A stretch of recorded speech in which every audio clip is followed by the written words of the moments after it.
día de hoy iniciamos una serie de predicaciones que hemos titulado La historia completa de la Navidad. La historia completa de la Navidad. Y alguien podría decir, venga, pero ustedes ya se parecen a Olímpica. Estamos todavía en noviembre y ya es que la historia completa de la Navidad. Y es cierto, pero creo que hay una tradición que se ha ido difuminando en la historia de la iglesia y es justamente la celebración del Adviento. ¿Y qué es el Adviento? Adviento significa venida, significa llegada y es un periodo de reflexión en preparación durante las 4 semanas anteriores a la Navidad, con un énfasis específico, el poder contemplar el gran relato de la redención, de poder profundizar en el anhelo mesiánico que hay en el Antiguo Testamento, de reavivar la esperanza escatológica, recordando que esperamos la segunda venida de Cristo, y de formar el corazón de los creyentes, especialmente en medio de estos tiempos donde hay una saturación comercial en la temporada navideña que podríamos fácilmente perder de foco quien realmente es el protagonista. Por lo tanto, estos 5 domingos que nos quedan del año, incluyendo el de hoy, estaremos reflexionando en la historia completa de la Navidad. Y como ya lo dijo Jonathan, en casa estamos acompañando la serie de predicaciones a través de nuestras lecturas diarias del libro. Quedan muy poquitos, quedan muy contados, así que si usted no lo ha tomado, le invito para que pase a punto hoy, posiblemente hoy sea la última oportunidad, para que mañana pueda iniciar este proceso de lecturas diarias y los domingos reflexionemos aquí juntos en esa misma dirección. Los invito entonces a que entremos en materia en la reflexión de hoy, no sin antes orar que el Señor permita que la palabra esta mañana tenga un efecto transformador en nuestras vidas. Invito para que incline su rostro y nos preparemos en oración para la palabra. Señor, te damos gracias por este hermoso privilegio que nos das de escuchar tu palabra, de reunirnos en contexto de iglesia como hermanos alrededor de tu palabra. Esta mañana nos disponemos para escucharte. Estamos aquí, Señor, porque somos conscientes del poder transformador que tiene tu palabra y porque reconocemos, Señor, que necesitamos que tú transformes nuestro ser interior cada día. Te pedimos justamente que eso sea lo que pase esta mañana durante la predicación, que a pesar del predicador y a pesar de la manera como sea predicada tu palabra, pueda transformar nuestra fe, pueda transformar nuestra manera de pensar, pueda transformar nuestra manera de actuar y pueda impulsarnos a descansar en ti. Señor, que esa palabra nos lleve a colocar nuestra mirada en el lugar correcto, incluso oro para que tu palabra sea usada para rendir la vida, Señor, a los pies de Cristo de todo aquel que aún no se considera tu discípulo. Oramos en el nombre de Jesús. Amén. Y amén. Bueno, y creo que dicho sea de paso también, esta es una muy buena temporada para usted invitar a sus amigos y a sus familiares. Los domingos a la celebración dominical es una temporada donde hablaremos un tema que a la gente le gusta escuchar acerca de la Navidad y en ese mismo ejercicio pues podemos predicar el Evangelio de manera muy práctica a nuestros familiares y amigos. Así que les invitamos para que este tiempo en diciembre pueda invitar a las personas que bien lo considere durante este tiempo. Quisiera iniciar con una pregunta. ¿Cuál es el comienzo de la Navidad? ¿Dónde inicia la Navidad? ¿En el momento en el que el ángel Gabriel se le aparece a María y le cuenta el plan? ¿O en el momento justo de la concepción de María por obra del Espíritu Santo? ¿O la Navidad comienza justamente en el nacimiento de Juan el Bautista? ¿O en el momento exacto del nacimiento de Jesús en el pesebre? ¿Dónde comienza la Navidad? Y al revisar la gran historia de Dios, que está registrada en las Escrituras, y ver cómo está entretejida de forma sobrenatural, podemos entender entonces que la Navidad no es un evento aislado que sucede por allá en Belén, un evento que se hace llamativo porque cobra fama, pues es una virgen que ha quedado en embarazo, sino que más bien podemos evidenciar que antes de la fundación del mundo, ese nacimiento ya estaba planeado. Y por lo tanto, la Navidad está relacionada inclusive con los comienzos de la humanidad. Por eso, podemos decir que la Navidad comienza en el jardín del Edén. Y por esta razón, vamos a reflexionar en el libro de Génesis, específicamente en el capítulo 3, donde colocaremos una lupa especial en algunos versículos. Génesis capítulo 3, del versículo 6 al 20.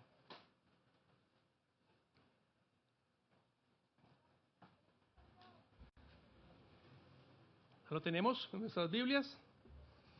Dice así: cuando la mujer vio que el árbol era bueno para comer, y que era agradable a los ojos, y que el árbol era deseable para alcanzar sabiduría, tomó de su fruto y comió. También dio a su marido que estaba con ella, y él comió. Entonces fueron abiertos los ojos de ambos, y conocieron que estaban desnudos, y cosieron hojas de higuera, y se hicieron delantales.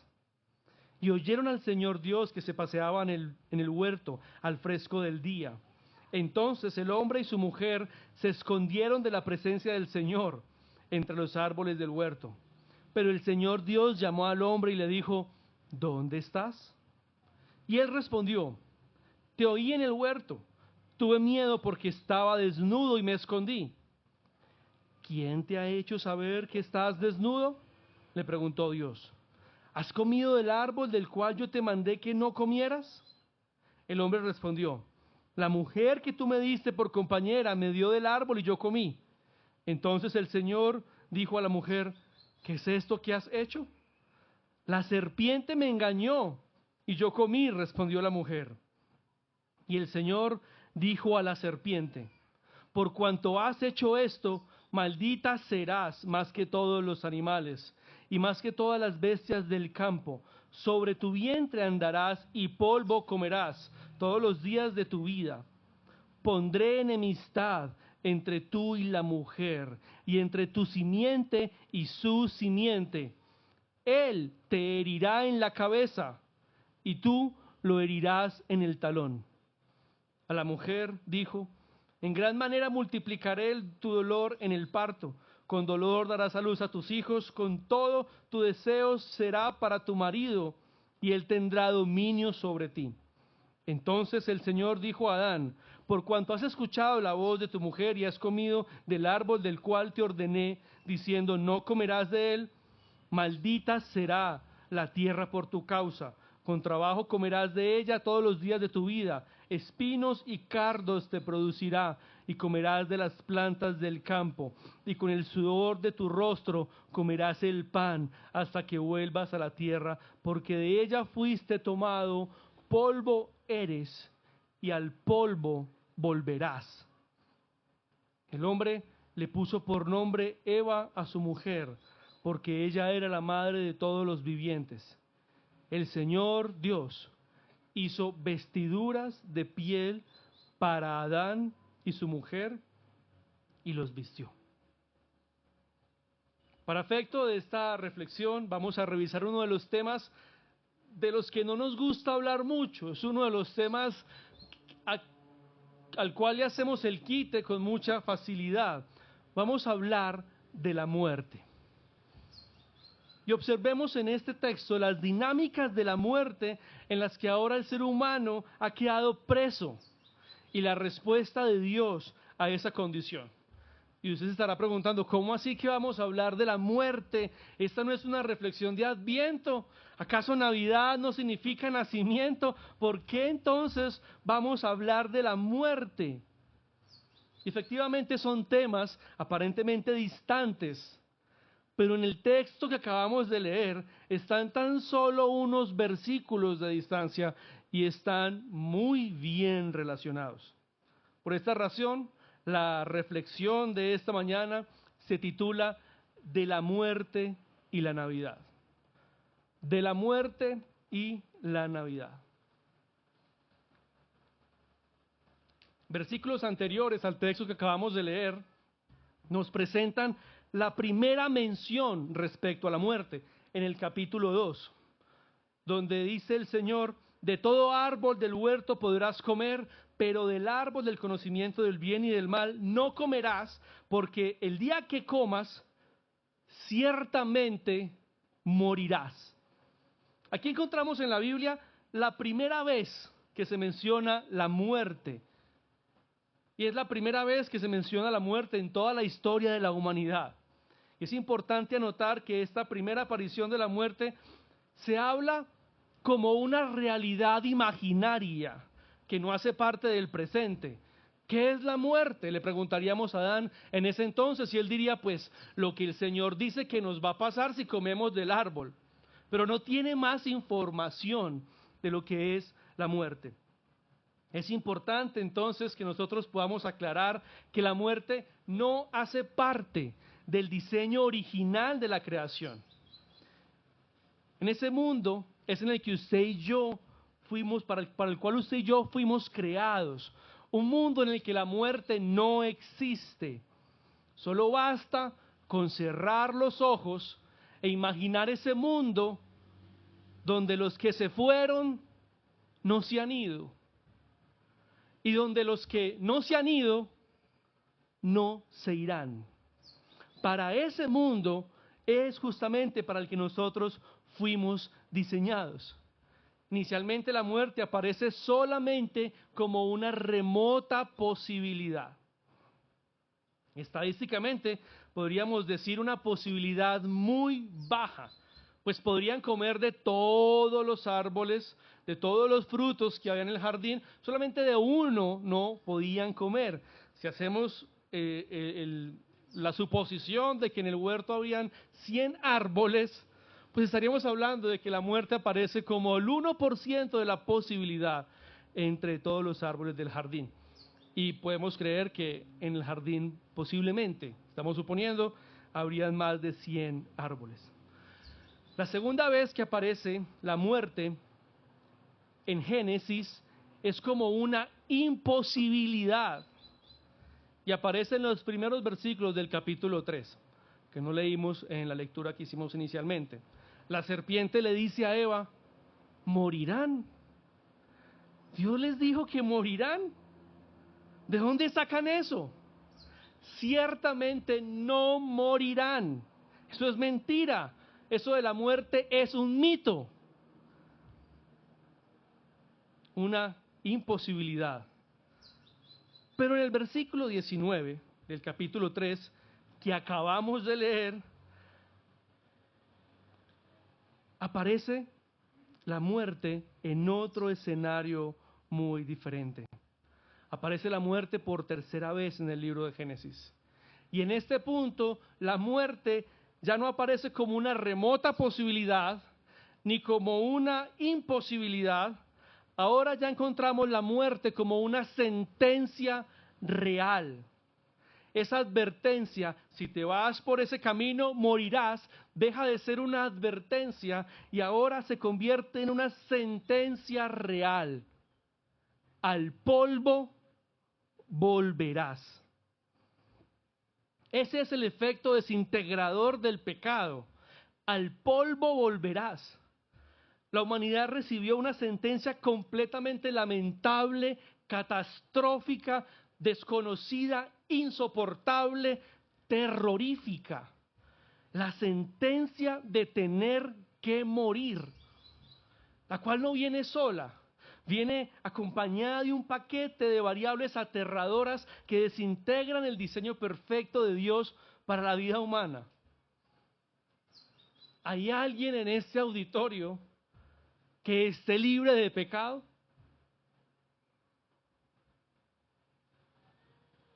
Entonces, esa sentencia que leemos en Génesis es para nosotros también.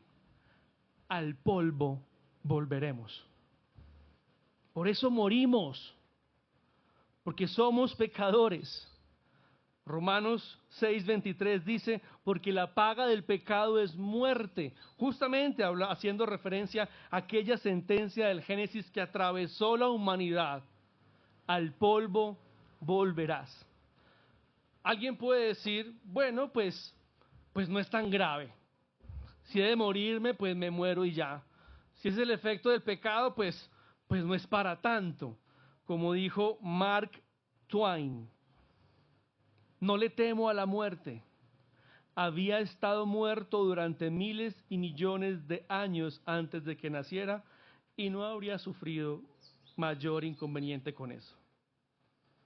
Qué manera tan necia de reducir las catastróficas consecuencias del pecado. Si la muerte es la inexistencia, pues entonces sería un premio, no sería realmente una sentencia. Pero la muerte no es la inexistencia. La muerte en el texto es la ruptura del paraíso, es el quiebre de la armonía, es la apertura del caos, es la dominación del dolor, es el adiós insoportable, es la separación de la comunión con Dios. Y como si fuera poco, es perpetua. Dios no nos creó para eso. Podemos verlo en el texto, pero en eso nos convertimos. Esta entonces es la razón por la cual la realidad de la muerte es tan desgarradora para nosotros, es tan destructiva, tan insoportable, tan infernal, porque no fuimos diseñados para vivir en un mundo donde la muerte es una realidad. Fuimos diseñados para vivir en un mundo donde la muerte es tan solo una remota posibilidad. Pero hoy en día se dice en las calles y en nuestro idioma popular, lo único que tengo seguro es la muerte. Es por eso también que una de las frases comunes en los días de luto es, me parece mentira que se haya ido. A veces creo que todavía está con nosotros.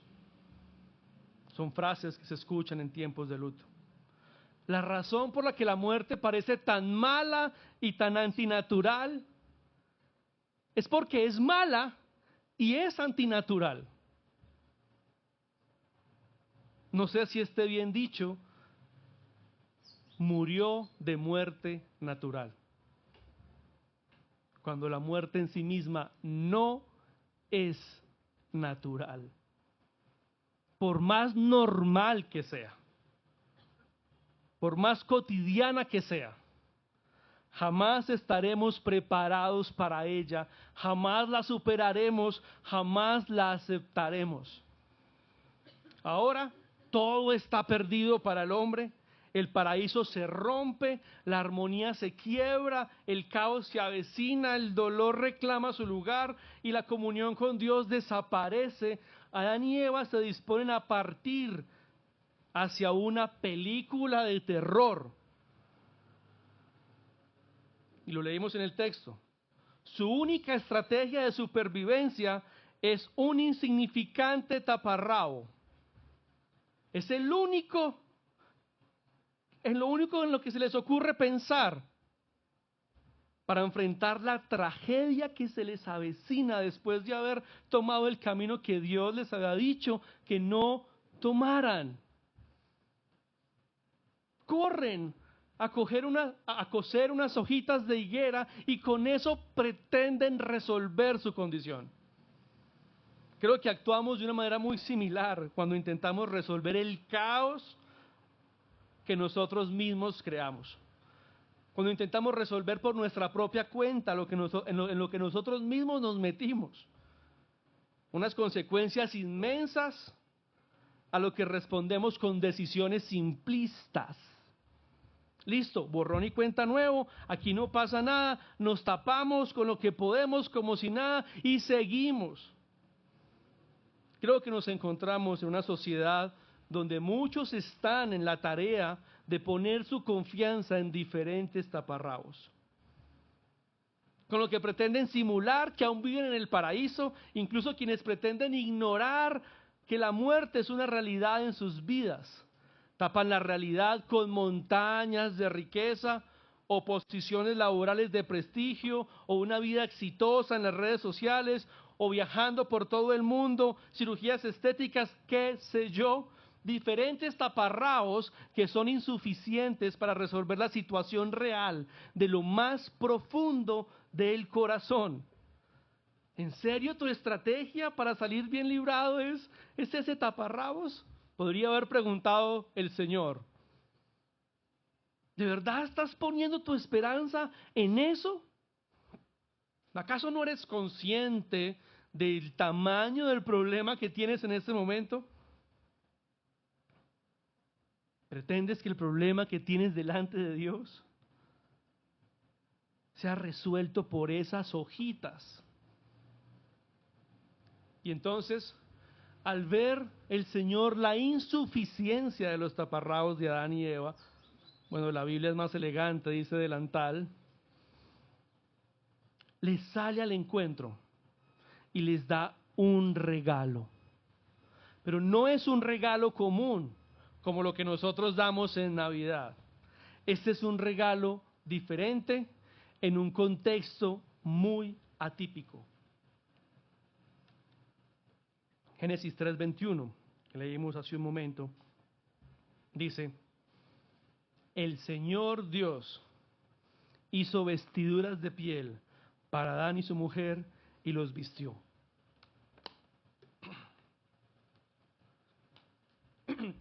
Vemos a Dios aquí dando un regalo en tiempos de condenación y de juicio.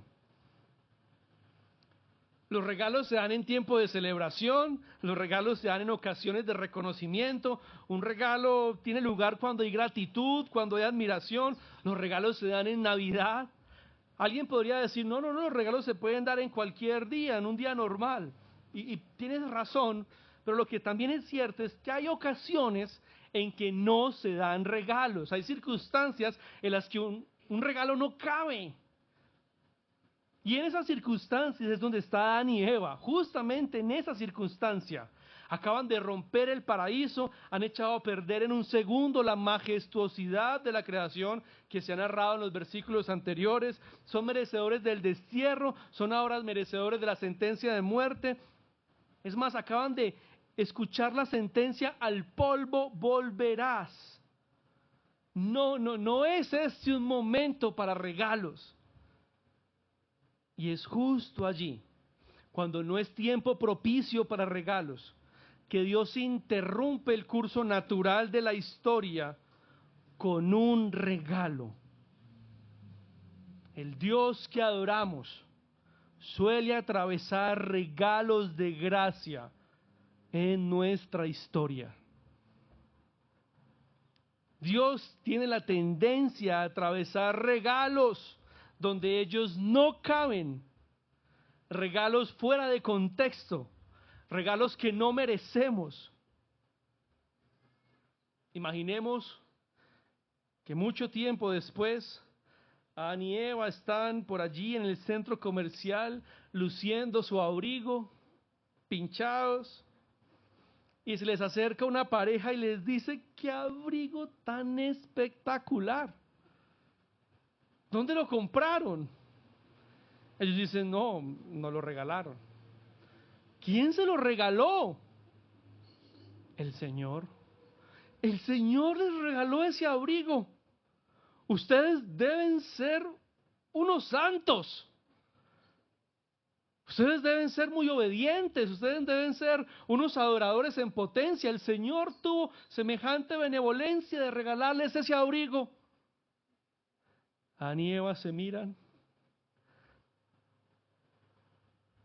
porque saben que justamente ese abrigo lo recibieron en el peor momento de sus vidas delante del Señor.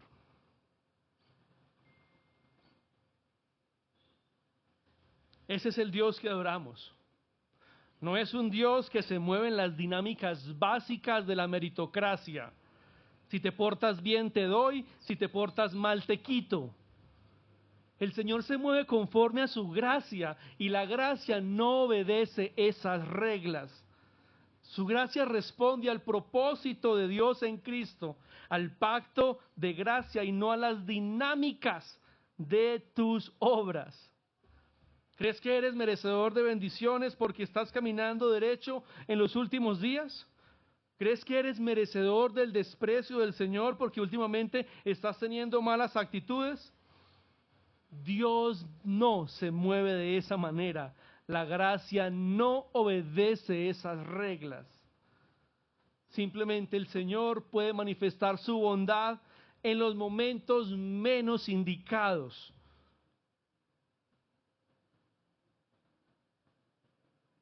Pero en esta ocasión, el regalo no es lo único que desentona. La clase de regalo desentona aún más. Dios no les está regalando una simple vestimenta. Dios está entregando a un inocente a la muerte para darles abrigo.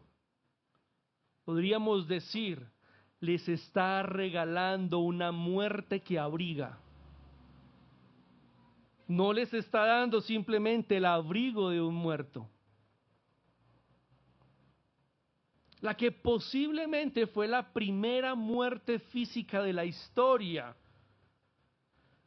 fue la de un inocente, en este caso un animal, quien pagó con su vida para abrigar los fríos y vergonzosos cuerpos de Adán y Eva. El Señor les hizo unas prendas de vestir más costosas que cualquier prenda de Gucci, de Chanel. Les hizo un abrigo que costó la sangre de un inocente. Y esa, como lo dije hace un momento, fue al parecer la primera muerte de la historia. Una muerte que abriga. Una muerte que en vez de generar dolor, sanó. Que en vez de desgarrar el alma, la restauró. Que en vez de alejar, acercó. Que en vez de destruir la fe, la fortaleció. Una muerte que en vez de despojar, abrigó. Ese regalo tan grande, tan salido de contexto, tan inmerecido, representa para Adán y Eva esperanza. Es un regalo que significa la integración del paraíso que acaban de romper, que significa la restauración de la armonía que acaban de echar a perder, que significa fecha de caducidad al caos que acaban de provocar, la liberación del dolor que van a experimentar y significa una continuidad en la presencia de Dios que acaban de rechazar. ¿Cuánto abrigo les trae esa muerte de ese animal, de quien se supone pudo ser un cordero, el cual Dios tuvo que sacrificar para darles ropa de pieles? Ellos no merecían un regalo, y menos un regalo que hubiese costado tanto. Ese regalo les dice a Adán y a Eva: no todo está perdido. Esto tiene una salida. Pero ese abrigo no es la solución definitiva. Justamente ese abrigo es un recordatorio de una promesa que les abriga el alma.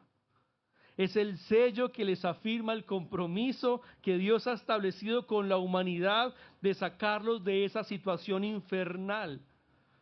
Leímos anteriormente que mientras el Señor sentenciaba a la serpiente, al mismo tiempo estaba estableciendo una promesa de esperanza para la humanidad, una promesa que no parece ser improvisada, una promesa que al parecer él tenía predestinada desde hace tiempo antes de la creación.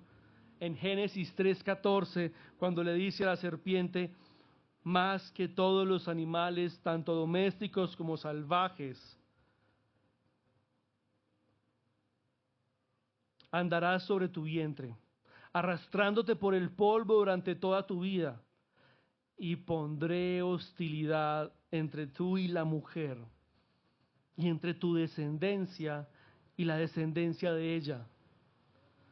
Su descendiente te golpeará la cabeza y tú le golpearás el talón. Adán y Eva escucharon de boca de Dios que un descendiente de Eva nacería y le aplastaría la cabeza a la serpiente, anulando el caos que ellos acaban de provocar, restaurando entonces el jardín del Edén del cual se estaban despidiendo. Adán y Eva se van con la amargura de abandonar el paraíso, pero se van con la esperanza de que vendrá un Salvador que restaurará lo que ellos echaron a perder. Se van con un abrigo que no solamente abriga sus cuerpos, sino que abriga sus almas, porque les señala cada día: vendrá un Salvador. Posiblemente, especulando yo, cuando Abel muere y Adán y Eva experimentan las inclemencias de la muerte de su hijo, me imagino que se aferran a ese abrigo y claman que venga pronto el descendiente que acabará con este caos que nosotros hemos creado. Se aferran a ese abrigo, que venga pronto aquel que aplastará a esa maldita serpiente. Ese abrigo que Adán y Eva usan a diario claramente señala a Cristo Jesús. Posiblemente ellos no lo saben. No saben cuándo nacerá, no saben cómo se llamará, no saben cómo será su ministerio, pero viven desde ese entonces con la esperanza: viene un Salvador. Que nazca ya ese descendiente de Eva que le pondrá fin al terror con lo que fue sentenciada la humanidad. Eva sale del Edén llorando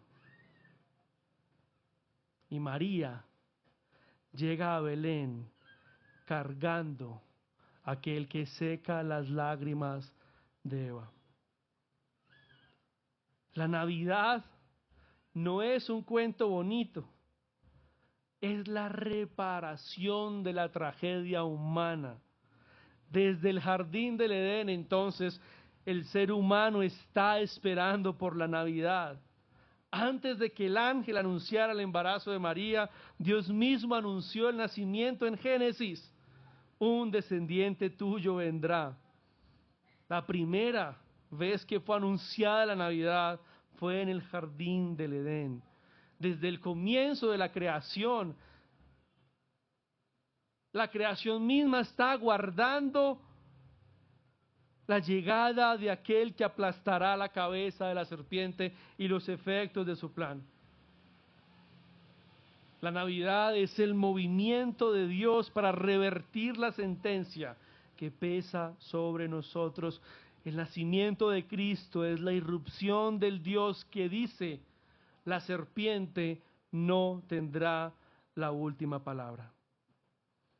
Esa promesa mesiánica que leímos en Génesis es conocida en el mundo teológico como el protoevangelio, pues justamente es el primer anuncio de que el Salvador nacerá de una mujer. Y la Biblia desde sus comienzos ha señalado quién es el verdadero protagonista de esta historia. Los protagonistas de Génesis no son Adán y Eva, que lo echaron a perder todo por causa del pecado. El protagonista no es la serpiente, ni el animal que ha sido sacrificado para la elaboración del abrigo. El protagonista no es Abel, quien es el primero en experimentar la muerte en carne propia, ni Caín, quien es el primero en ocasionar la muerte de otro. El protagonista de esta historia es ese descendiente de Eva que restaurará el Edén arruinado. Ese es el clímax de este libro. El que restaura la comunión, entre Dios y los hombres, el que pagará una vez y para siempre las sentencias que recaen sobre la humanidad. Jesús justamente es el protagonista anunciado desde el Génesis. Jesús es el protagonista de la Navidad y debe ser el protagonista de nuestras vidas. Lastimosamente, la Navidad muchas veces es reducida a luces, regalos, la felicidad de los niños destapando juguetes, una cena especial y una escena con un niño en un pesebre. No sé si este texto nos ayuda a abandonar el romanticismo de la Navidad. Porque ese pesebre no fue improvisado, no fue una reacción divina a una crisis humana, fue el cumplimiento de un plan eterno, el plan del Rey. Cristo, el Cordero que Dios sacrificó para abrigarnos a todos nosotros. Allá en el jardín del Edén murió un cordero inocente y en esa muerte Adán y Eva fueron abrigados parcialmente. Pero allá en Belén nació el descendiente de Eva que fue prometido y tal como lo citó la profecía, la serpiente le mordió el talón.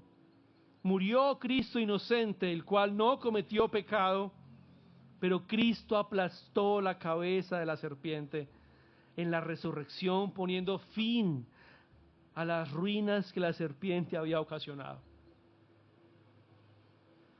Y entonces, en Cristo, sus discípulos, hemos sido abrigados para siempre. Un abrigo de salvación que nos lleva a vivir en la certeza de que nuestro destino final es el nuevo Edén. Dios lo hizo otra vez. Nos ofreció un regalo inmerecido, nos regaló la muerte de su Hijo para abrigar nuestros cuerpos fríos, vergonzosos y contaminados, para abrigar nuestra alma desgastada por el paraíso roto, por la armonía quebrada de la vida, por el caos que se abre de par en par y por el dolor que nos domina, por la muerte incluso de quienes amamos. Cristo es nuestro abrigo. No nos distanciamos mucho de Adán y Eva, nos parecemos bastante a ellos en lo desobedientes, en lo indignos, en lo fracasados, pero el abrigo de Cristo es lo suficiente para abrigar a quienes hoy se arrepienten de su vida sin Cristo, se rinden ante Él y reconocen que Él es su Salvador. El Señor te dio un regalo extraño, un regalo que no mereces, un regalo que no puedes pagar, es un regalo que interrumpe la historia del caos en la que vienes. Ha entregado a su Hijo a la muerte para regalarte un abrigo. Te ha bendecido con una muerte que abriga. Por lo tanto, abrígate con Cristo, aférrate a Él. Es la única manera de salir bien librados de este mundo de caos. Es la única manera de retornar al paraíso perdido. De hecho, el hecho de vivir abrigados en Cristo es en sí mismo ya el paraíso. A Adán y a Eva le entregaron un abrigo parcial que le señala la promesa del Salvador venidero. A nosotros, a sus hijos, a los creyentes, a los escogidos, se nos ha entregado el abrigo definitivo. El abrigo que recibió Adán y Eva no es el mismo que recibimos nosotros. El abrigo con el que hemos sido abrigados en Cristo Jesús es el abrigo definitivo de quien murió y redimió nuestras vidas una vez y para siempre.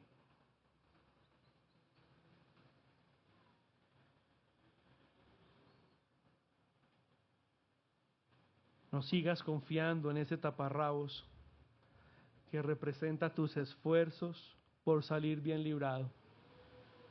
No sigas confiando en tus propias fuerzas. Eso no te va a servir de nada. Abrígate con Cristo, abrígate en su muerte, abrígate en su resurrección. Que frente a las inclemencias de la vida, de este paraíso roto, cuando te golpee este paraíso que se rompe, cuando el frío desesperanzador de este paraíso desolado te domine, arrodíllate, levanta tus manos y abrígate en tu esperanza en Cristo Jesús. Cuando las inclemencias de la muerte lleguen a tu casa, refúgiate en el abrigo de Cristo Jesús, en aquel en quien tienes seguridad, en aquel en quien tienes redención, en aquel en quien tienes comunión directa con el Padre y que te permite vivir en los efectos de la comunión perfecta con el Señor. Primera de Corintios 15:22 dice: así como todos mueren porque todos pertenecen a Adán, todos los que pertenecen a Cristo recibirán vida nueva. Así que el nacimiento, la muerte y la resurrección de Jesús sanan nuestro dolor, restauran el alma desgarrada, te acercan al Padre, fortalecen tu fe, transforma el caos en esperanza. Justamente que la Navidad que se aproxima este año sea un buen momento para recordar que el Salvador prometido ya ha nacido y que no es un tierno niño que nace en un pesebre, que el centro son los regalos que le llevan los Reyes Magos, que su nacimiento nos lleve a conmemorar su muerte también, que nos lleve a celebrar su resurrección también, y que nuestra respuesta frente al regalo de gracia sea una rendición total, nuestra total adoración, nuestro reconocimiento que Él es el Rey. Estoy seguro que en esta Navidad habrán buñuelos en tu casa. Pero te invito para que también haya adoración frente a aquel a quien conmemoramos en su nacimiento, que nació no para quedarse niño, que nació, murió y resucitó. Que en esta Navidad tampoco falte la adoración en tu casa al recordar quién es el verdadero protagonista de la Navidad y los efectos esperanzadores sobre nuestra vida.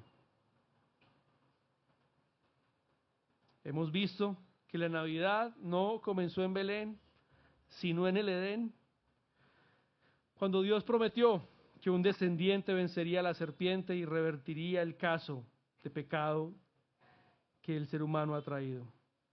Y ese descendiente entonces ya vino, ese Salvador ya nació, ese Cordero ya fue entregado, el Rey ya venció. Si Adán y Eva salieron del jardín con un abrigo que les recordaba la promesa, nosotros salimos hoy abrigados por Cristo, que cumplió esa promesa. Su nacimiento, su muerte y su resurrección nos cubren por completo. Por eso la única respuesta posible frente a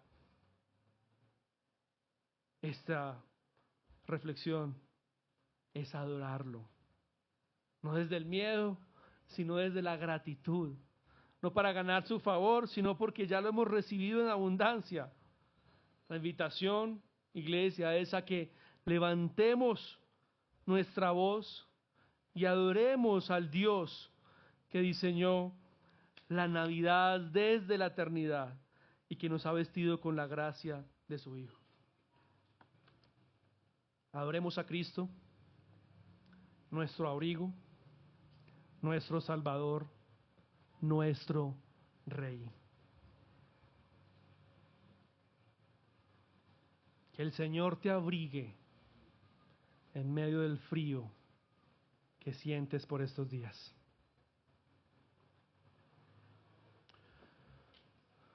Señor, gracias te damos por esta palabra.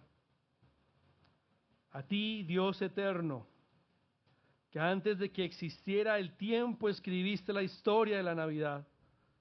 A ti que en la eternidad pasada ordenaste que el Cordero fuera preparado y en la plenitud del tiempo lo enviaste para abrigar a tu pueblo para siempre. A ti te adoramos en esta mañana. A ti, Dios Santo, que en el jardín pronunciaste juicio, pero en las mismas palabras, en la misma frase sembraste esperanza. A ti que anunciando la sentencia proclamaste también la promesa. Un descendiente vendrá y aplastará la cabeza de la serpiente. A ti, Señor, te exaltamos. A ti, Dios de misericordia, que viste a Adán y a Eva en su vergüenza y decidiste que la vergüenza humana no sería nuestro destino final. A ti que diste un abrigo temporal en el Edén y un abrigo eterno en Belén. A ti te glorificamos en esta mañana. A ti, Dios sabio, que entrelazaste la muerte y Navidad, juicio y gracia, caída y redención, para mostrarnos que tu plan nunca improvisa, que tu plan no vacila, que tu plan nunca falla. A ti que orquestaste cada detalle para que el Salvador naciera justo a tiempo y que su vida, su muerte y su resurrección cumplieran lo que en Génesis prometiste. A ti proclamamos. A ti, Cristo Jesús, descendiente prometido, Hijo eterno hecho carne, Cordero inocente que entregó su vida para abrigar la nuestra. A ti que pisaste el polvo al que nosotros estábamos destinados y que aplastaste al enemigo que nos había condenado. A ti rendimos honra y adoración. A ti, Espíritu Santo, que aplicas a nuestra vida el abrigo de Cristo, que nos sacas de nuestras hojas de higuera insuficientes y que nos vistes con la justicia de tu Hijo. A ti que haces real en nosotros el plan eterno del Padre y nos sostienes hasta el día del nuevo Edén. A ti, Señor, sea la gloria. Al que fue anunciado en el jardín, nacido en Belén, crucificado en el Gólgota y resucitado en gloria. A Él, el Rey eterno, el autor de la Navidad, el abrigo de nuestra salvación, sea la adoración por hoy y siempre. Amén.